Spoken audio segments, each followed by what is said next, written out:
திருச்சியில் மதிமுக பொதுச் செயலர் வைகோவின் சமத்துவ நடைபயணத்தை முதல்வர் மு.க.ஸ்டாலின் தொடங்கி வைத்தார்.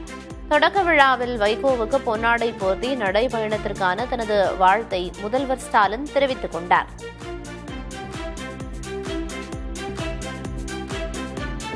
தொடர்ந்து நிகழ்ச்சியில் உரையாற்றிய முதல்வர் வைகோவுக்கு 82 வயதா 28 வயதா என ஆச்சரியப்படும் அளவுக்கு அவரது செயல்பாடு உள்ளதாக புகழாரம் சூட்டினார்.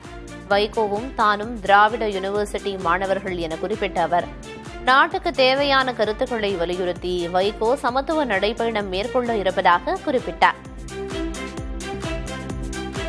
திராவிட இயக்க யூனிவர்சிட்டியில படித்தவர் தான் அண்ணன் வைகோ அவர்கள். ஏன் இந்த ஸ்டாலினும் அதே யூனிவர்சிட்டி மாணவன் தான். அண்ணன் வைகோ அவர்கள்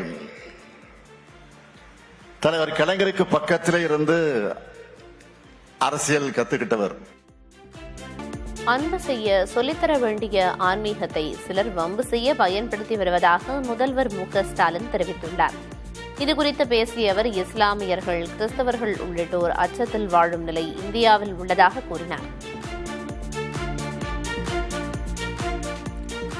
ஒன்றிய அமைச்சர் உள்ளிட்ட பொறுப்பில் இருக்கக்கூடிய பதவிகள் இருக்கக்கூடியவங்களை இப்ப வெறுப்பு பேச்சுக்களை பேசியும் இரு பிரிவினருக்கிடையே மோதலை தூண்டுகிற விதமாக செயல்படுவதை பார்க்கிறோம். தனிப்பட்ட முறையிலான நம்முடைய கொள்கைகளுக்கு நம்ம இந்திய நாட்டை ஒருமைப்பாட்டை அமைதியை சீர்குலைக்கக்கூடிய ஆசாகார வேலையை அவங்க ஈடுபட்டு இருக்காங்க. நாட்டில் இஸ்லாமியர்கள், கிறிஸ்தவர்கள், ஆதி திராவிடர்கள், பிற்படுத்தப்பட்ட மக்கள்னு எல்லாரும் அச்சத்தில் வாழக்கூடிய ஒரு நிலைமை இன்றைக்கு ஏற்பட்டிருக்கு. அண்மையில் நடந்த கிறிஸ்துமஸ் சமய விழா நடந்துச்சு. அந்த சமயத்தில் நாட்டில் பல்வேறு இடங்கள் நடந்த தாக்குதலை பற்றி எல்லாருக்கும் தெரியும். சில ஆண்டுகளுக்கு முன்னாடி நம்ம நாட்டில் இந்த நிலைமை இருந்துச்சா?